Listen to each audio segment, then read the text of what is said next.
우리 존경하는 원로 목사님 설교에 왜 그렇게 은혜가 되냐면 우리 원로 목사님 설교에는 특징이 하나가 있어요. 절대로 불완전 동사를 쓰지 않습니다. 그럴 것입니다. 그런 말 한 적이 없어요. 믿으시기 바랍니다. 그렇게 하지 않습니다. 그렇습니다. 할렐루야. 믿습니다. 할렐루야. 그래서 그 설교에 이 팩트, 막 사람의 가슴을 확확 때리는, 마음을 울리는 그런 확신을 주는, 믿음을 주는 원로 목사님 설교가 그런 특징이 있습니다. 또 하나는 원로 목사님 설교에는 원피스가 없어요. 통으로 하는 설교가 거의 없습니다. 첫째, 둘째 하는 투피스도 없어요. 대부분 설교의 90% 이상이 3피스입니다. 3피스. 첫째로 할렐루야, 둘째로 할렐루야, 셋째로. 그러면 설교 끝납니다. 아주 그 설교에 명료하고 이렇게 그리고 분명하게 청중에게 메시지를 전달하는 그런 설교자입니다. 영국 교회 설교자 찰스 스펄전 목사님의 설교가 그랬다고 합니다. 첫째, 둘째, 셋째. 언제나 이 스펄전 목사님은 대지를 셋으로 나눠서 설교했다고 하는데, 그걸 어디서 배웠냐면 어렸을 때 아버지의 심부름을 하면서 그걸 깨닫다고 그래요. 아버지가 어린 스펄전에게 쌀가게에 가서 쌀하고 콩하고 조를 사와라 심부름을 시켰대요. 그래서 쌀가게에서 쌀하고 콩하고 조를 주세요 그랬더니 쌀가게 주인이 멍청했던 것 같아요. 이 사람이 쌀하고 조하고 콩을 한 주머니에 넣어준 거예요. 그래 할 수 없이 그날은 가서 잡곡밥을 먹었답니다. 쌀하고 콩하고 조를 함께 섞어서 밥을 해서 잡곡밥을 먹었어요. 그러고 나서 그 다음에는 심부름을 갔는데 쌀 봉지 따로 주세요. 그리고 콩 따로 주세요. 조를 따로 주세요. 그래서 쌀과 콩과 조를 봉지를 따로따로 해서 이렇게 밥을 해 먹었다고 합니다. 그래서 쌀 봉지 따로, 콩 봉지 따로, 그 다음에 조봉지 따로, 첫째, 둘째, 셋째. 이 스펄전 목사님의 설교가 바로 그런 설교였습니다. 우리가 하나님의 말씀을 전할 때 그렇게 분명하게 그리고 명료하게 확실하게 전하는 것이 좋다, 그런 얘기입니다. 그럴 때 마음에 와서 닿고 콕콕 박히고 그리고 선명하게 기억이 되고 그런 것이 우리 원로 목사님의 설교의 특징입니다.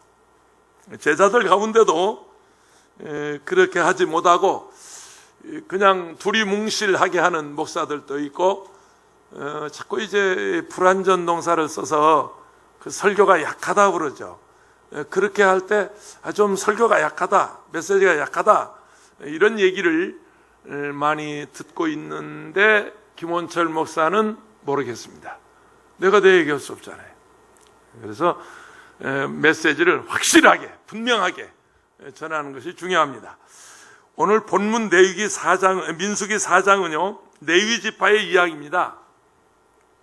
근데 레위 그 자손들이 그 성막을 옮기는, 성전을 옮기는, 성막에서 일하는 일꾼들, 말하자면 짐꾼들로 하나님이 사용하셨는데, 이 민수기 4장에서 레위 지파들이 옮겼던 짐이 무엇인가, 그리고 그 짐꾼들이 누구인가, 그리고 그 짐을 맡기신 분이 어떤 분인가 하는 것을 이 민수기 4장에서 우리에게 말씀하고 있습니다. 야곱의 12아들 중에 레위는 특별한 족속이었어요. 레위 지파에게는 분업을 주지 않았습니다. 따로 농사를 짓고 땅을 짓고 기업을 하도록 기업을 주지 않고 이 레위 지파만은 성전에서 봉사하도록, 그래서 성전에서 뭐 성가대를 한다, 찬양 인도를 한다, 봉사를 한다. 이건 레위 지파들에게 주신 특별한 분업이었어요. 그리고 일반 기업을 주지 않고 그 성전에서 일하는 레위 지파를 위해서 11지파가 10의 1조를 드리도록 했어요. 그럼 그 10의 1조를 가지고 레위들은 그것으로 먹고 사는 그런 일을 하게 했습니다.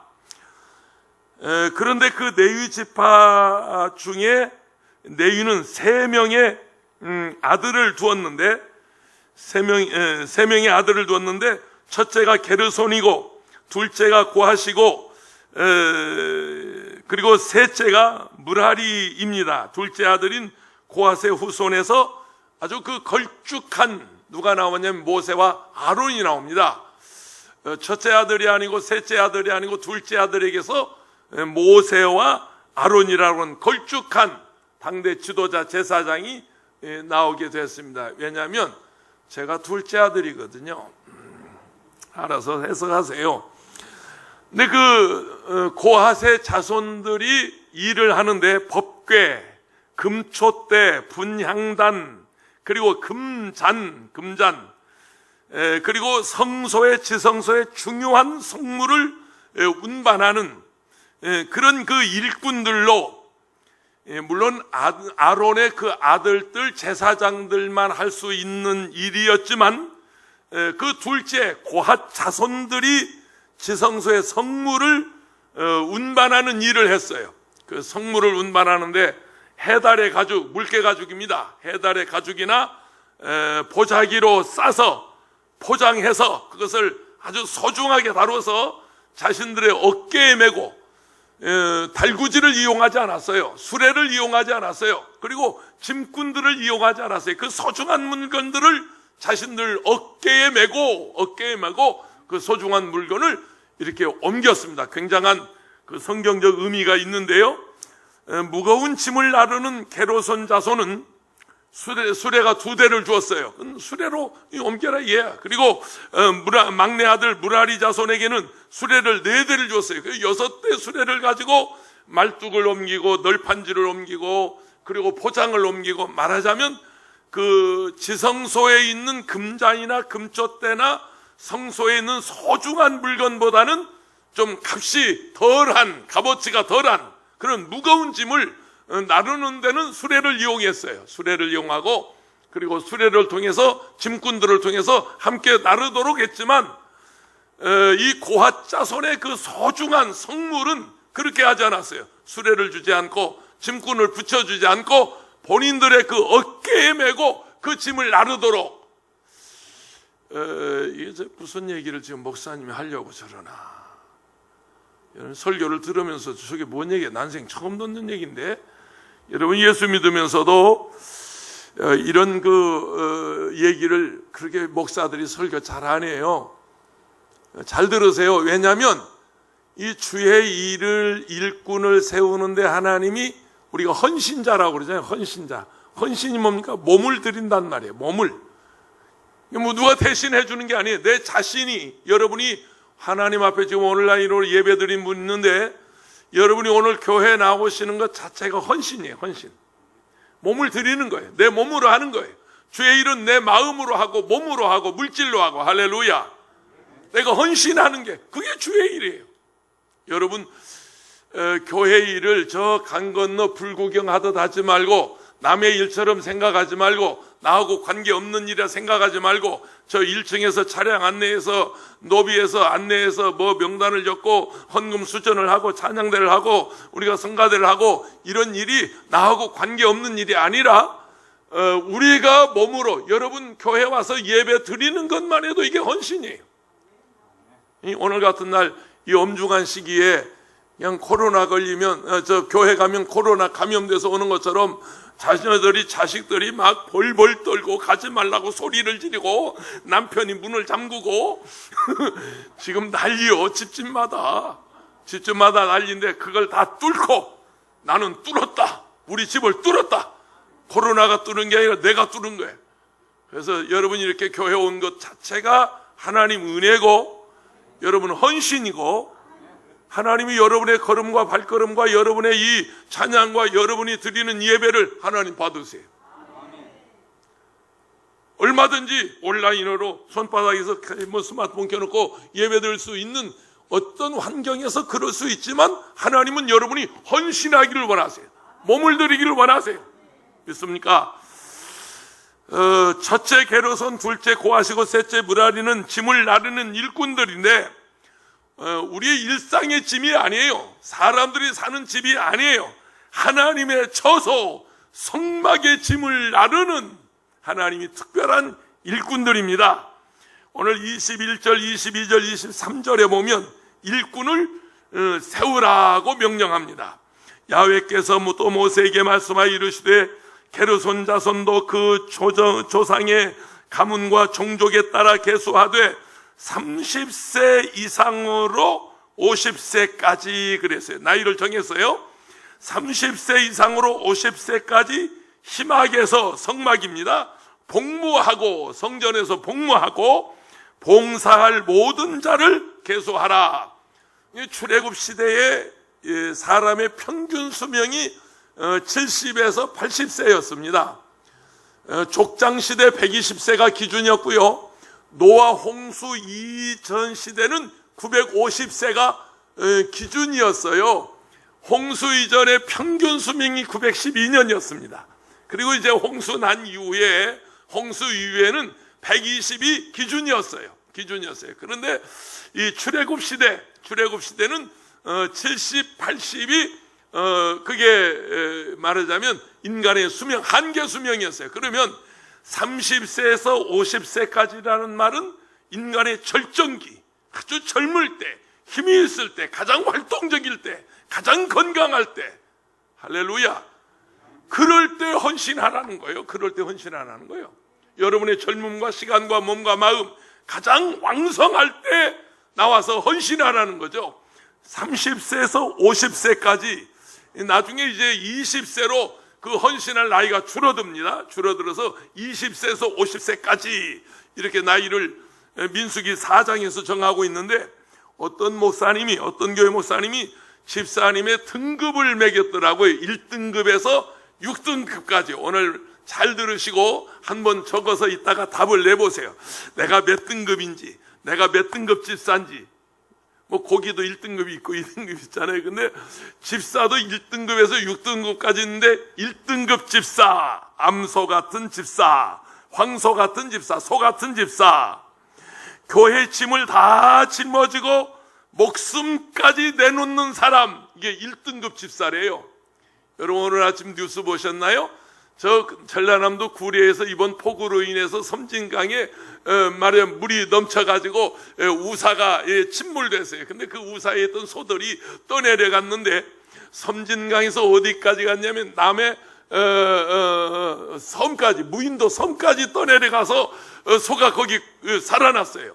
근데 그 직선거리로 가도 40km고 그 물길을 따라가면 60km라는데 그 소가 마침 새끼를 임신했어요. 새끼를 뱄어요.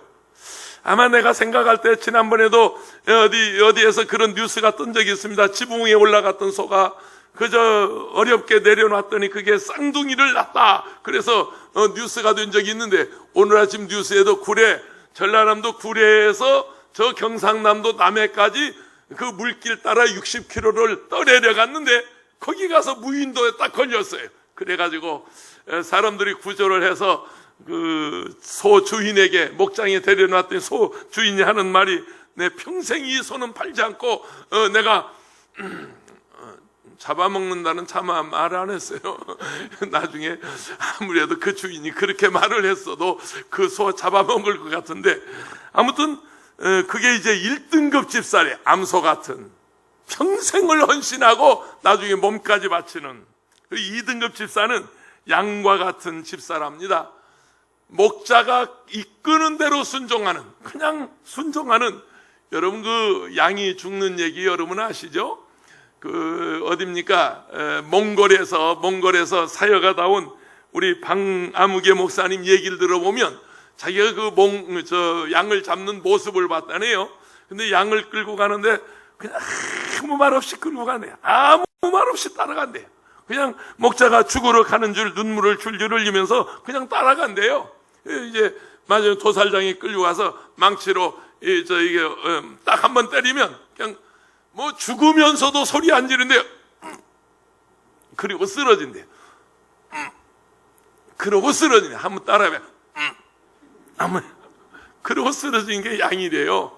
죽을 때까지 그렇게 순종하는 게 양이라는 얘기를 들었습니다. 양과 같은 집사, 2등급 집사, 3등급 집사는 비행기 집사.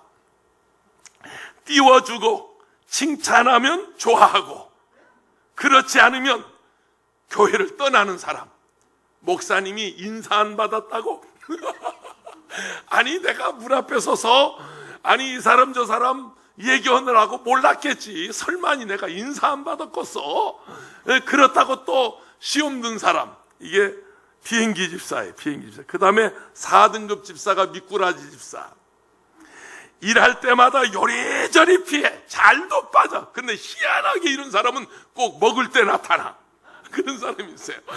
미꾸라지처럼 이거 시키면 이리 빠지고 저거 시키면 저리 빠지고 이거 할 때 저리 빠지고, 미꾸라지처럼 잘 빠지는 사람. 그 다음에 5등급 집사가 개구리 집사예요. 약방의 감초처럼 퐁당퐁당 끼어들고, 그리고 여기저기 뛰어다니면서 구설수에 오르게 하는 사람.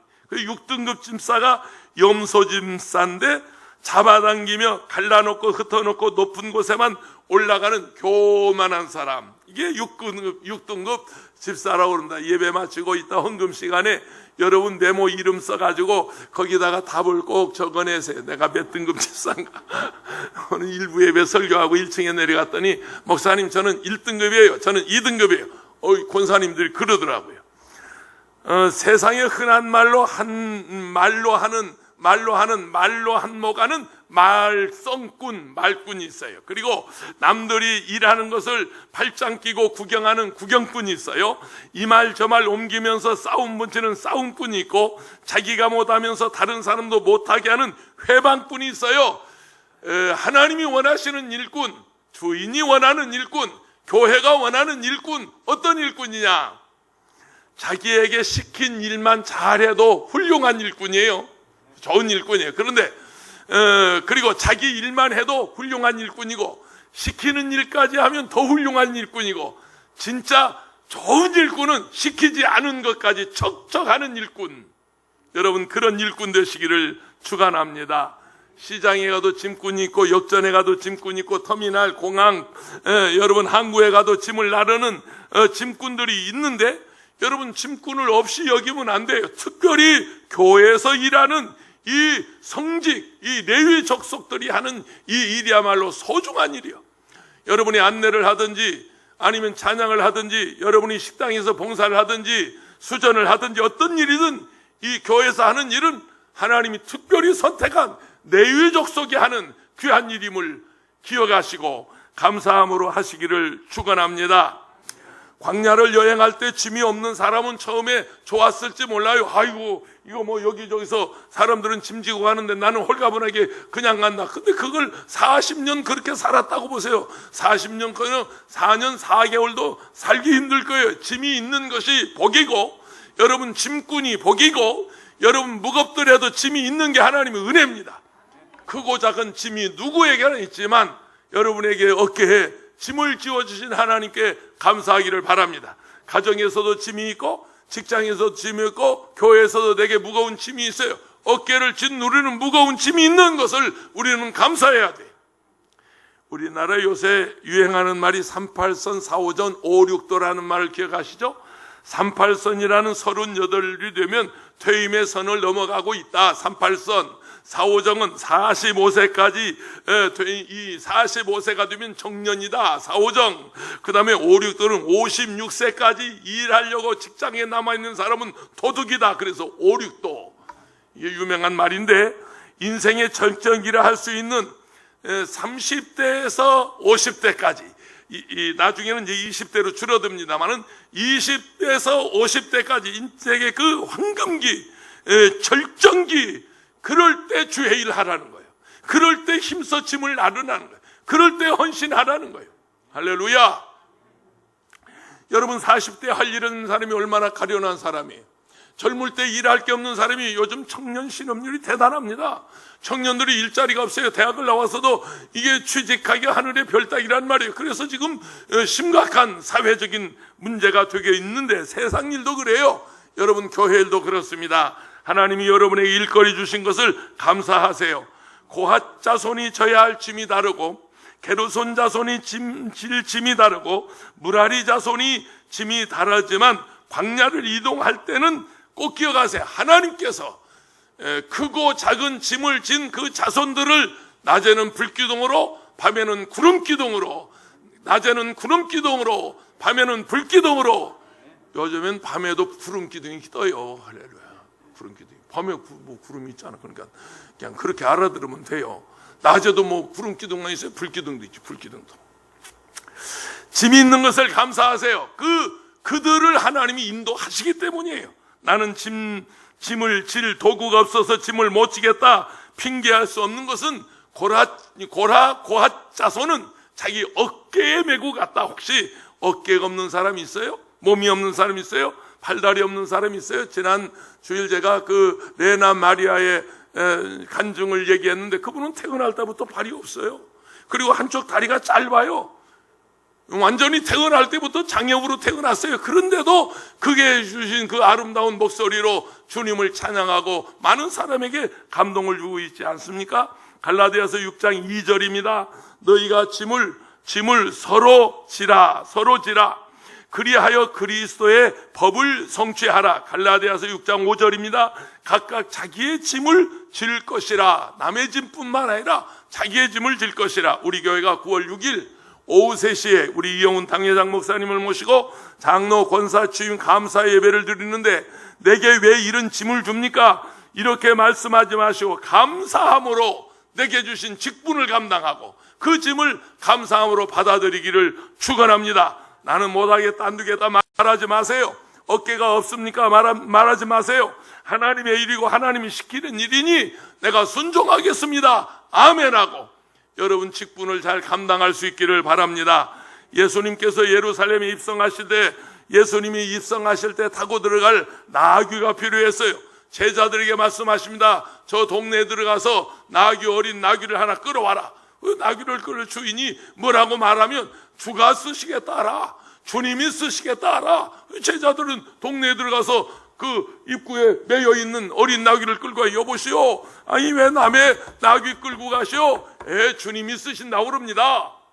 아니 여보시오, 그 주님이 누굽니까? 우리 주님이요.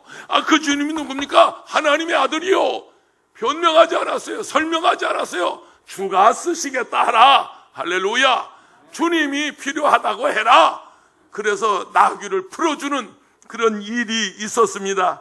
주님, 내가 내 어깨가 좀 써야 하겠다. 내 재물을 필요하다. 내 힘이 필요하다. 내 몸이 필요하다. 너의 돈이 필요하다. 내 시간이 필요하다. 아멘. 주님 쓰시옵소서. 순종할 수 있기를 바랍니다. 짐을 나누어서 지라고 말합니다. 24절, 25절, 66절에 보면 게르손 종족의 할 일과 맬 것이 이러하니 곧 그들의 성막의 휘장들과 희막의 그 덮개와 그 위에 해달의 가죽 덮개와 희막 휘장문을 매며 뜰의 휘장과 성막과 제단 사방에 있는 뜰의 휘장문과 그 줄들이 그것에 사용되는 모든 기구를 매며 이 모든 것을 이렇게 맡아 처리할 것이라. 1938년 노벨 문학상을 받은 분이 장편소설 대지를 쓰신 펄벅 여사인데요. 이 펄벅 여사에 있는 아버지를 따라서 중국에 선교사로 온 선교사님의 딸이고 중국에 있으면서 이 대지라고 하는 유명한 작품을 쓰게 됐습니다. 이분이 1960년도에 우리 조선 한국을 방문하게 됐어요. 한국을 방문했을 때 저 전라도의 그 넓은 들녘을 여행하면서 아마 대지를 쓰셨기 때문에 아마 거길 가셨는지 모르겠습니다. 그 대지 농촌을 가면서 목격담을 하나 적어놨는데 해가 질 무렵이었대요. 석양입니다. 해가 뉘엿뉘엿 넘어가는데 짐 몇 단을 진 채 소달구지에 몇 단을 싣고 가는 농부의 모습을 보았어요. 그래서 이 선생님께서 달구지의 벌복 여사께서 아니 지게 짐을 소 달구에 싣고 좀 그렇게 편하게 가시지 왜 힘들게 그렇게 소 달구지에 싣고 본인이 지게에 지고 그렇게 힘들게 가시냐고 농부에게 그렇게 물었어요. 그랬더니 소 달구지에 짐을 지고 또 본인이 짐을 지고 가는 그 농부가 이렇게 얘기하더랍니다. 내가 어떻게 타고 갑니까? 어떻게 이 짐을 다 소 달구지에만 지우고 갑니까? 온종일 나도 일했지만 소도 들녘에서 나와 함께 일했는데 그러니까 이 짐도 소하고 나하고 나눠지고 가야지요 하고 얘기를 했다는 것입니다. 우리 농촌에서 흔히 볼 수 있는 풍경이지만 벌복 여사는 미국으로 돌아간 뒤에 세상에서 본 가장 아름다운 광경이었다. 내가 세상에서 본 가장 아름다운 광경이었다.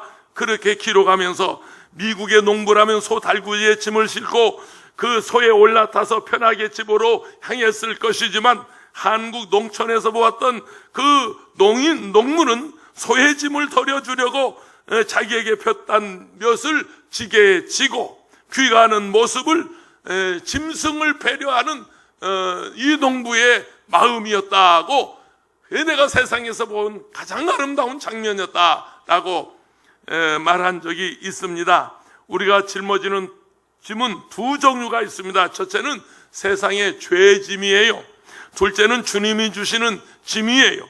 우리가 짐 없이 다닐 수 없는 존재로서 세상의 짐이든 주님이 주시는 짐이든 둘 중에 하나 짐을 져야 하는데 마태복음 11장에 수고하고 무거운 짐진 자들아 다 내게로 오라 내가 너희를 쉬게 하리라 나는 마음이 온유하고 겸손하니 나의 멍에를 메고 내게 배우라 그리하면 너희 마음이 쉼을 얻으리니 이는 내 멍에는 쉽고 내 짐은 가벼움이니라. 세상 짐은 피곤하고 무거운 짐이지만 주님께서 우리에게 주시는 짐은 어려운 것 같지만 쉽고 무거운 것 같지만 가벼운 주님의 그 짐을 저와 여러분 나누어질 수 있기를 축원합니다. 할렐루야. 요즘 이 코로나19 바이러스 인해서 교회마다 지금 재정이 말이 아닙니다. 우리 당회장 이용훈 목사님하고 지난 주말에 통화를 했는데 솔직하게 제게 털어놓더라고요. 돈이 없대요. 교회가 돈이 없대요. 매주 한 20억 나와야 하는 헌금이 지금 11억밖에 안 나. 12억밖에 안 나온대요. 그럼 여의도 순복음교회만 그렇겠습니까? 집소 아래야 이 소화교회는 그러면 재정이 넘쳐나겠습니까? 재정이 풍부하겠습니까? 지금 성도들이 이렇게 출석률이 줄어들고 온라인 예배를 드리는 분들이 있지만 온라인으로 헌금 얼마 들어든가요? 안 들어? 한 푼도? 아니, 조금도 안 들어? 아니 솔직히 얘기해. 괜찮아 우리끼리 10원도 안 들어? 진짜야? 참 큰일 났네. 이 어려운 때 다행히도 하나님 은혜로 지금 우리 소화교회는 큰 리스크 없이 재정에 큰 어떤 흠 없이 지금 경영을 해나가고 있지만 지금 교회마다 어려워요. 교회뿐이겠어요? 기업은 어떻습니까? 여러분 지금 무슨 정부는 어떻겠습니까? 여러분 가정은 어떻겠습니까? 수입이 줄어들고 지금 활동을 못하는데 경제적으로 얼마나 어렵겠어요? 이런 때 좀 짐을 나눠줘야 돼요. 며칠 전에 그 칼텍스 GS 정유 기름집 있잖아요. 정유공장 있잖아요. 그 허동수 회장의 기사를 보고 큰 감동을 먹었어요. 3남매 자녀가 있는데 아들 둘은 아버지 경영, GS 경영에 참여를 했어요. 근데 딸이 하나 있는데 딸이 어떻게 돌아가셨는지 모르겠어요. 1년 전에 딸이 40세 세상을 떠났답니다. 근데 그 딸 몫으로 경영에 참여를 하지 않았지만 딸 몫으로 주식을 준 게 있는데 그 주식을 몽땅 그 딸의 이름을 대가지고 장학재단을 세웠다는 거예요. 아버지 허동수 회장이 거기다 더 보태가지고. 그래서 이제 회사에 공개하는 바람에 그래서 회사 직원들도 알게 됐대요. 딸이 돌아가신 줄도 몰랐대요. 그 집에 장례난 줄도 몰랐대요. 사회 공동 모금회 회장을 하면서도 수십억 수백억씩 이분이 재산을 쾌척했는데 그것도 직원들이 잘 몰랐대요. 그러니까 말없이 그런 일을 했다고 하는 기사를 보고 큰 감동을 받았습니다. 우리가 돈이 있을 때, 건강할 때, 우리가 여러분 시간이 있을 때, 이 어려운 때 여러분 교회도 헌신하고 기업에도 헌신하고 가정에도 서로 짐을 나누어져서 헌신할 수 있기를 바랍니다. 장 칼뱅은 성도들의 직업을 소명이라고 말했습니다. 우리가 무슨 일을 할 때 내가 먹고 살기 위해서 할 수 없이 일하는 것이 아니라 하나님께서 내게 주신 소명이다. 하나님이 나를 일꾼으로 부르셨다. 내가 농사를 짓든지 사업을 하든지 내가 목회를 하든지 여러분이 공부를 하든지 여러분이 무슨 일을 하든지 하나님이 내게 주신 소명이다. 하나님이 나를 불러서 시켜서 하는 일이다. 그래서 장 칼뱅은 성도의 직업은 하나님의 소명이라 역설한 적이 있습니다. 성도들은 무슨 일을 해도 여러분 현재 축복만을 위해서 하는 것이 아니고 우리는 무슨 일을 해도 하나님의 영광을 위해서, 할렐루야, 먹고 살기 위해서 하는 게 아니에요. 먹든지 마시든지 무엇을 하든지 하나님의 영광을 위해서 하는 저와 여러분 되시기를 바랍니다. 그런 가치관을 가지고 그런 생각을 가지고 마음에 품고 일할 때 거기에 기쁨이 있고 감사가 있는 것입니다. 세 번째, 짐은 내게 주신 하나님의 축복입니다. 27절에 보면 게르손 자손은 그 모든 일 곧 맬 것과 처리할 것에 아론과 그 아들들의 명대로 할 것이니 너희는 그들의 맬 짐을 그들에게 맡길 것이니라. 어떤 짐을 지고 가든지 하나님 아버지가 내게 주신 짐이다. 이 짐을 통해서 하나님 내게 복을 주옵시고 내게 은혜를 주옵소서. 짐을 통해서 그 영적인 성숙이 이루어지기를 바랍니다. 감사함으로 하세요. 절대 감사, 아멘. 절대 순종, 할렐루야. 믿습니까? 절대 긍정. 어떤 짐이라도 주님 감사합니다. 주님 감사합니다. 왕이나 제사장만 귀한 게 아니에요. 여러분, 그 왕이나 제사장만 높은 게 아니에요. 여러분, 짐을 옮기는 말단 일꾼도 왕만큼 소중한 것이고 제사장만큼 소중한 것이 하나님이 낮은 자리에 짐을 지고 운반한 일꾼들에게도 관심을 가지시고 할 일을 지시하셨다는 것을 우리는 기억할 때 하나님이 내게 일거리 주신 것은 하나님의 축복이다. 하나님의 은혜다. 예수님 당시에 대제사장과 바리새인과 서기관들은 정치적인, 종교적인, 문화적인 그런 일을 했어요. 다시 말하면 이 정치 높은 지위에서 일을 했습니다. 평민들, 세리나 죄인이나 어부는 심지어 예수님의 제자 중에서는 직업 여성도 있었어요. 몸을 팔아서 먹고 사는 직업 여성도 있었어요. 그러나 그들 모두를 우리 주님은 사랑하셨고 그들에게 관심을 가졌고 오히려 왕이나 제사장들보다는 그 낮은 자리에서 일하는 평민들을 더 소중하게 보시고 세리를 불러서 예수님 제자로 삼으시고 그리고 직업 여성을 불러서 예수님이 특별히 기억해 주시고 그랬습니다. 민수기 4장 28절입니다. 게르손 자손의 종족들이 희망해서 할 일은 이러하며 그들의 직무는 제사장 아론의 아들 이다말이 감독할지니라. 아론의 제사장 아론에게는 4명의 아들이 있었어요. 그런데 나답과 아비후는 술 취해서 다른 물로 분향하다가 죽었어요. 그리고 셋째 아들 이다말이 제사장의 계보를 잇습니다.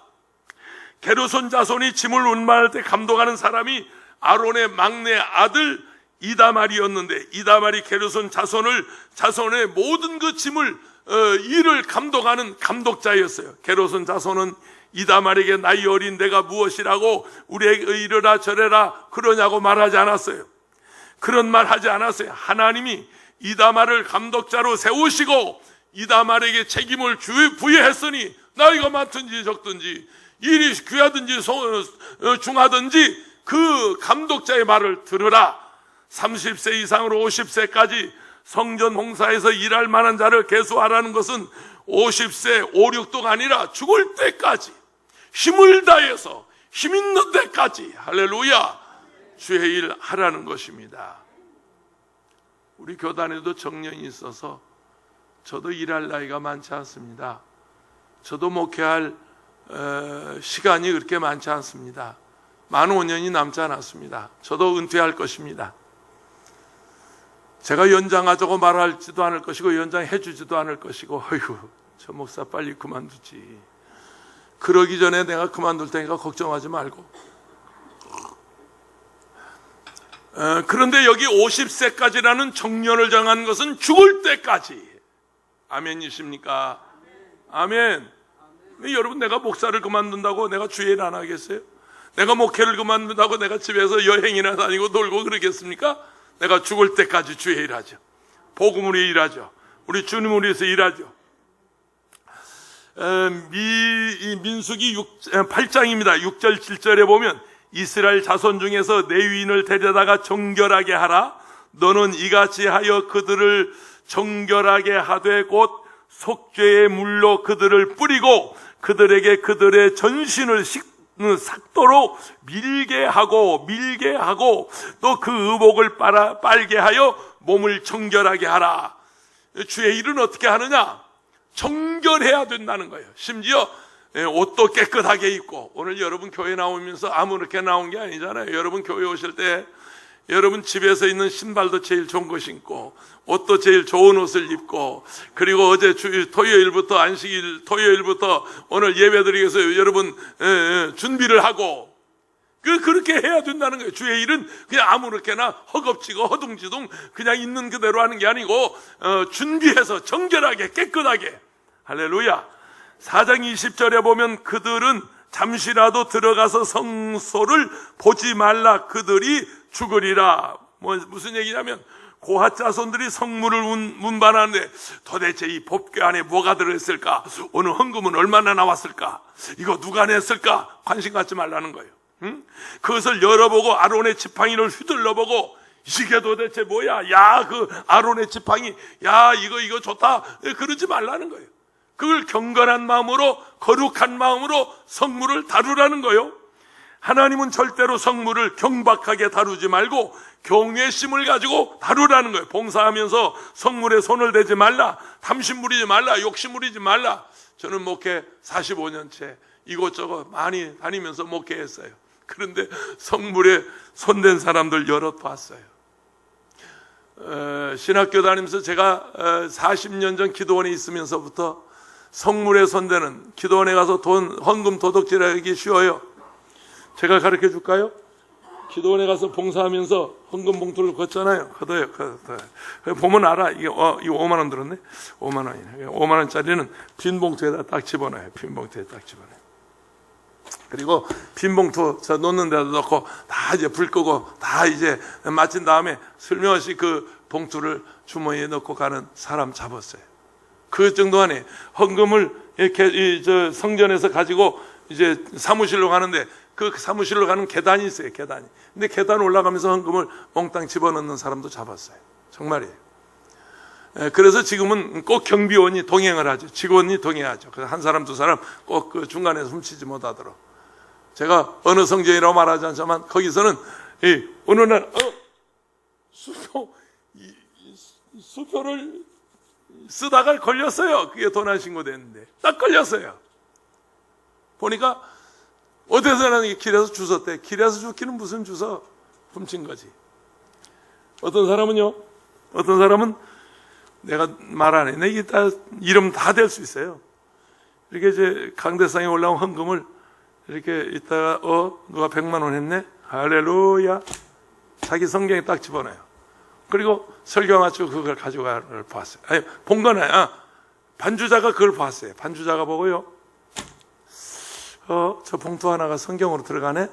그런데 나중에 그 헌금이 원장님이 100만 원 헌금했는데 원장님께 내가 100만 원 어디 갔어? 내 돈?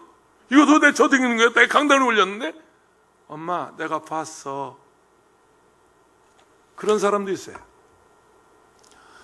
그 사람들이 잘 되었었어?